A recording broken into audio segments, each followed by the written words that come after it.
Star Trek Armada was a real-time strategy game developed by Activision and released in the year 2000.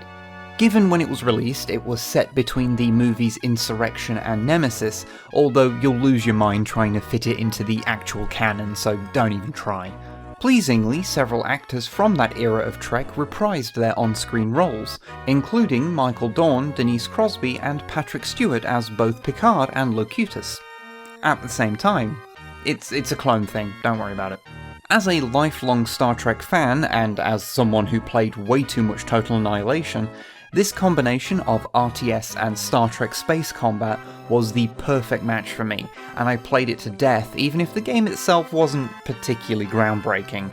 I played enough of it that I started getting really into the mods made for the game as well, and found that it was actually pretty easy to mod yourself with little more than Notepad and an image editor. Which leads me to a question. Have you ever posted something online that you're a little embarrassed by? Have you ever posted cringe? Of course you have. We all have, don't worry. Myself, I've been posting my wares on the internet for over 20 years at this point, so, there's a fair amount of it that I'm not super proud of. For example, Wib, the handle I've been using for most of my time online, comes from this series of GIF animations. Yes, this was a series. Why I'm bringing all this up is that between stuff going off in my personal life and living in a stupid country run by morons, I found it quite hard to get the creative juices flowing. It's just been difficult to get words out of here onto a page. So I thought I'd have a shot at making a video on the very first vaguely creative thing that I ever posted on the internet, just to see if that stirs anything in me. So I give you Ragnarok, my 2001 Star Trek Armada mod. The Ragnarok mod, with this very professional and high-res splash screen, essentially gave each of the 4 factions of the game, Federation, Klingon, Romulan and Borg, access to new weapons and units, as well as modifying existing ones and basically attempting to rectify a lot of things that a 15-year-old who knows nothing about game design thinks are mistakes with the original game. Although, if I'm honest, the bulk of new stuff was for the Federation. And if you're wondering why I chose the name Ragnarok for this mod over, well, literally anything else, I'd been playing Final Fantasy VIII not long before I started putting the mod together and had taken a shine to the spaceship you get in that, which was called Ragnarok.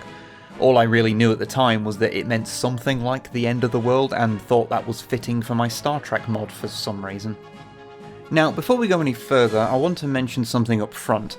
When I call this my mod, what I really mean is that it's a massive amalgamation of lots of other creators' work that I got working together, interspersed with a lot of original stuff that I did make myself. In the last 2 decades, I've forgotten who exactly made what, and indeed in some cases where other people's work stops and my work starts, but all of the names scrolling past right now are the people that are listed in the credits file for the mod. Admittedly, there are a couple of names missing, but I don't really know what to do about that now. And if you're one of the people who was in that list of names, then hello! I really liked your mods, so much so that I stole them. Okay, so the way the base game tech tree worked was that all factions started off with a starbase and some construction vehicles.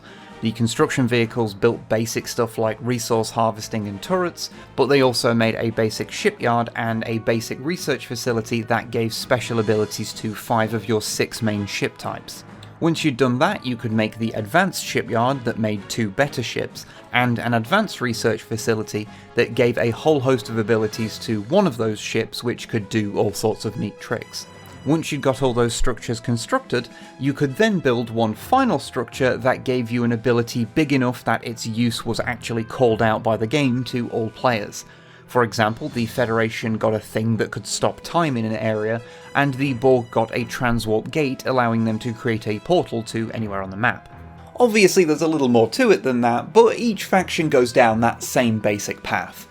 However, if you're playing the Ragnarok mod and you play Federation, it gets a little more convoluted. So the basic starbase can now build a whole host of small offensive ships, some of which used to be built by the smaller shipyard but had to be moved here to make room for all the new ships the little shipyard can now make. The research facility projects now research multiple abilities that are now shared by multiple ships, and the advanced shipyard also contains many ships. Too many, one might say. Although, that would mark one as a coward. However, the facility that used to just create the stop time effect now builds ships from the past and future, with the stop time effect now shunted into a ship ability. And the facility is not made by the construction ship anymore, it's made by the new advanced construction ship.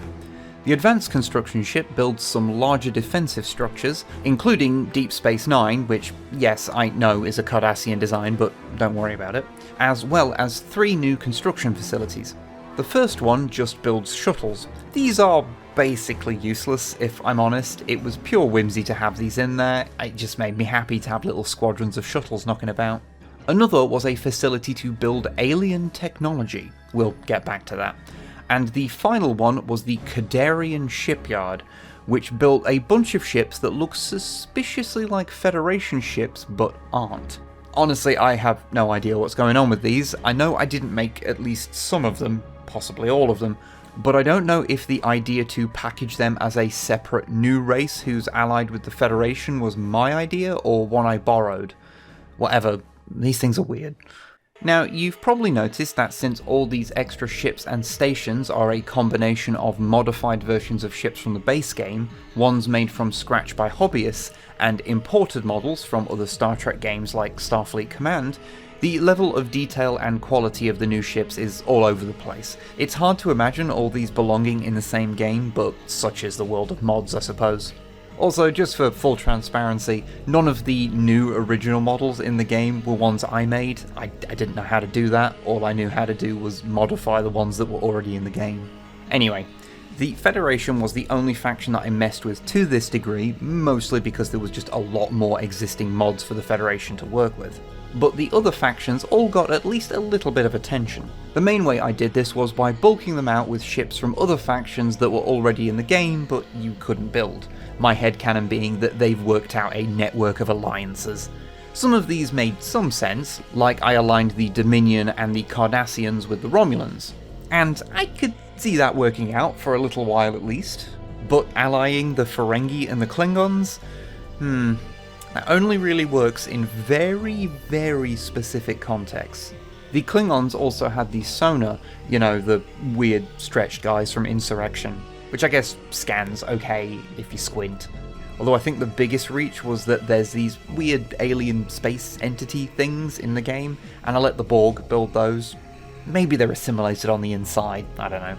One of the other changes was that every faction started with a small fleet. Mostly this was an excuse to make it so that you got some hero ships like Locutus's Cube, Sealer's Warbird, etc.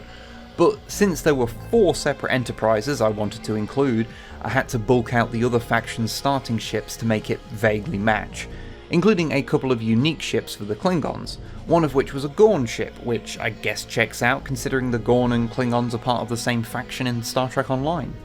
But you may be wondering, with all of this extra stuff added, how does the Ragnarok mod play? Messily.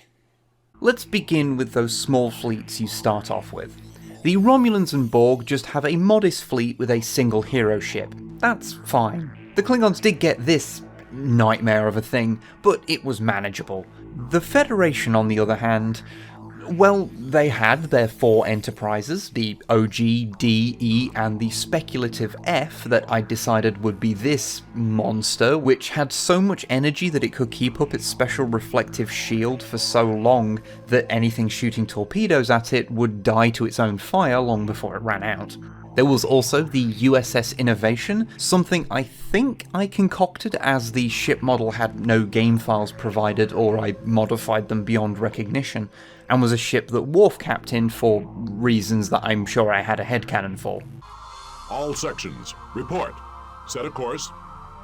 Lay in a new course. It was an Admiral Experimental class and was basically a big cruiser which also had artillery. Finally, there was the USS Premonition, which was a special time-travelling ship from the main campaign. This could do the big end of tech tree stop time effect, which wasn't tied to any research, so you could pop it off at the start of the game. And if you had multiple Federation teams in one game, then things could get very messy very quickly as the AI spams this ability at you. So having all those ships at the start was bad anyway, as it just means you get instantly rushed, but even then, it's not like they were remotely balanced. It makes the first few minutes of a game more stressful than they need to be. And speaking of balance, yeah, that's not really a thing I was worried about too much. The speed things build and how much they cost isn't exactly consistent, and I think a lot of this is due to the fact that the files that govern such things were made by so many people, myself included, and every one of us had our own ideas about what was acceptable, and I never tried to unify those ideas. I was just enamored with the idea of having more ships, which means that a lot of the things that were added were just kind of redundant or worse versions of other things. Like, I know the 3 nacelled refit Galaxy is fun, but did I need it? Did I need it? And it does need to be said that, as well as those unreasonably powerful starting ships, plenty of the regular ships are utterly ridiculous too. I think I just went into it thinking, oh, if you just have one of those in a fleet, they're not too bad, not realising that someone could, build multiple. There's also a bunch of stuff that was a bit much and probably just shouldn't have been in there at all. So, like, Armada had nebulas in it that affected your ship's systems when you flew through them. This also meant, understandably, that you couldn't build in them. I apparently decided that this ship should have a torpedo that just creates red nebulas. They don't go away. I just now have the power to make certain bits of the map unusable. Throw a bunch of them into an enemy base for fun and profit. Also, the Miranda class can use a Genesis device to create dilithium moons, which again allows you to really mess with the game, as the Miranda is just a small early game ship, so you can just make a bunch to gain way more resources than you should, or make certain bits of the map impossible to build in. And sure, I could have put it on a late game ship where it was expensive and hard to spam, but the Reliant, the ship from Wrath of Khan where the Genesis device comes from, was a Miranda class, so it had to be on a Miranda class. There's also a lot of weird things in the mod, like I modified the construction ships to have these pointy fronts and have a longer warp nacelle, not really sure that added anything. I also found a version of the Intrepid class that could build ships, so it made Delta Flyers and shuttles, but I also included a refit Intrepid, and that was the only thing in the game that could build Peregrine fighters, even though Peregrine fighters and Intrepid classes have no connection whatsoever. Oh, and I know that this is a little unfair considering that I am a literal digital artist these days, but I want to briefly put myself on blast for some of the icons that I made, especially the one for the missile special weapon. I mean, I know at the time I didn't have like Photoshop or anything, but was this really the best I could do? Really? And then there's the alien tech yards. Both the Federation and Romulans could build alien tech yards. I have no idea where this model came from, by the way, it was just something I found. And these built stuff that I really couldn't justify putting into the mod, but I wanted to, so they were shunted off into this easily ignorable shipyard. The Federation one could build ships from the Delta Quadrant, so if you wanted to build the Krenim time ship from the Voyager 2-parter Year of Hell, well, you could, as well as a couple of ships from the Wing Commander series. The Romulans could build ships from Star Wars and Babylon 5, the Earth Alliance Hyperions being particularly powerful. And particularly loud. And now for the part that I find the most embarrassing. My attempts at humour. For reasons that I'm sure made sense at the time, I changed a lot of the in-game messages to be quote-unquote funny. Oh hell, your base is under attack! Insufficient officers, Kirk didn't just appear, you know. Are you blind? You can't build there. You can't make things from nothing, you know. More dilithium is required. I want to stuff myself into a locker. There's also a little bit of evidence of my weird vendetta against Voyager. Okay, so at the time, I thought that the amount of times that Voyager was destroyed and had to be saved by time travel in the show meant that the ship itself, like the Intrepid class, the ship in universe, was bad. You know, rather than the whole thing being just a sci-fi trope that Voyager possibly overused since the writers could never really figure out what they wanted to do with the series. So the tooltip for the Intrepid class was, have fun blowing up Voyager. And I gave it the self-destruct ability, something that ships of this size in Armada didn't generally have. I must have been a really fun teenager to be around. I like how back then I was willing to be petty about Voyager, but now I'll make a whole video wearing a Captain Janeway t-shirt. That's growth. But you know what? Despite everything I've just said, there is some stuff that I am still quite proud of in here. A lot of the mods that I included in this pack were originally missing elements, and I did my best to fill those in. Sometimes these were basic things like unique build icons, so I had to figure out the mysteries of editing .tga files to make those. But other times people would just upload the models for ships in the correct format for the game, but nothing else. So I'm pretty sure that for ships like the Andor class, in all of its FASA roleplay game glory, I had to make everything about the ship that wasn't the model. So all the game files, deciding how it was played, where it was built, everything. And that was a lot for me at that point. I'd only had a PC for a few years, and it'd be a little while before I went off to college and started learning to program in C++, which, in retrospect, would have probably helped a lot with understanding why these files were written how they were. There's also a bunch of weapons that I just made myself or heavily modified, like the unfortunately named Suicide Shuttle or the main weapon used by the Malon freighter.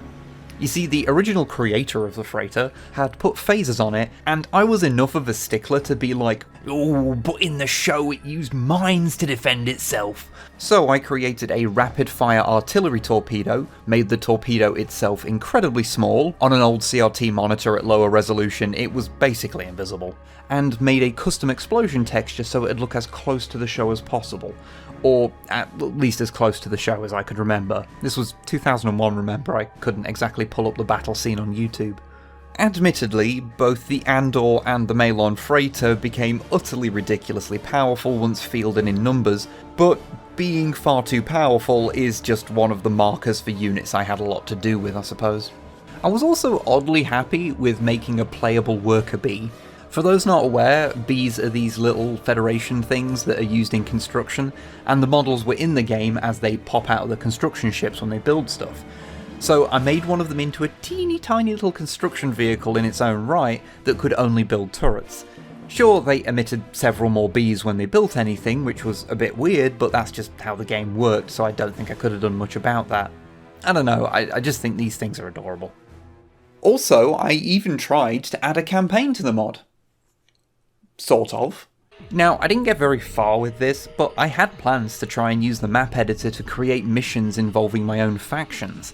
The first and only mission had a Federation force of Monitor classes, which are a nod to the USS Monitor, which is from a very bad book, which team up with the Noradians, an alien race that I made up and created ships for by heavily modifying the Jem'Hadar ones.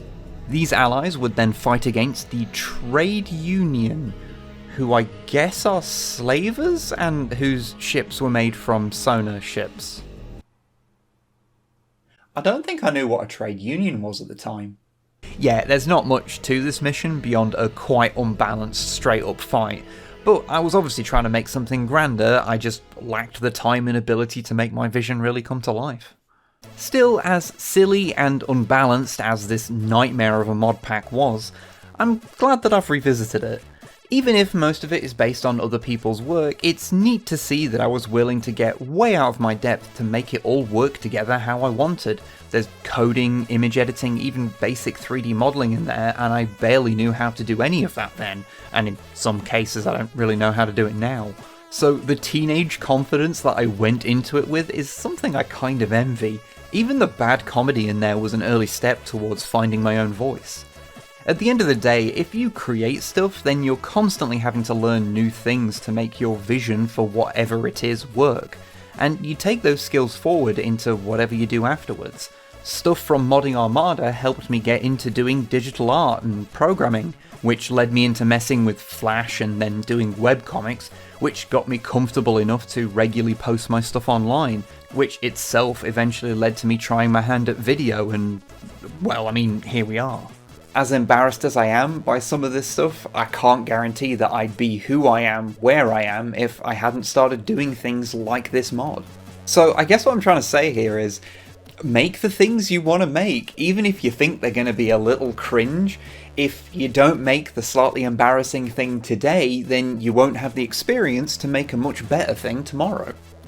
And hey, if you want to give my silly mod a shot, then I'll put a link in the description to a Google Drive folder with all the files in, complete with its terrible documentation I haven't even mentioned. It's compatible with the version of Star Trek Armada you can get on GOG, and that works a treat on modern PCs. You just unzip the files into the main directory of the game, and it should work just fine. Apart from a couple of bits in there that are a little broken, but I think they've always been broken, and just 15-year-old me couldn't figure out how to fix them, so don't worry about it. Sorry if this whole thing is a little self-indulgent, I think I just needed this to recharge my batteries a little. The thought I want to leave you with is try not to be too embarrassed by the things you made as a teenager. At the end of the day, the world would be a much darker place if we didn't try and manifest the things we wanted into it. Even if that thing is just something as silly as a more show-accurate mail-on freighter. Hello there, I hope you enjoyed whatever this was. Given the circumstances, things are probably going to get quite wib-centric on the channel for a while, so sorry for that in advance, I suppose. However, if you did enjoy the video, then please consider giving it a like, and if you'd like to support such endeavours in the future, and join the list of lovely names scrolling by right now, then we have a Patreon at patreon.com/snipeandwib. Also, I do just want to take a moment to say thank you to everyone who joined up there or directly donated following the announcement of Snipe getting sick. We appreciate it far more than you can ever know. It's taken a real weight off us. Seriously, thank you so much. Anyway, if you fancy doing so, then please let me know in the comments what is your favourite episode of Star Trek. Mine is probably Far Beyond the Stars, which will surprise no one. DS9 was just really good, wasn't it?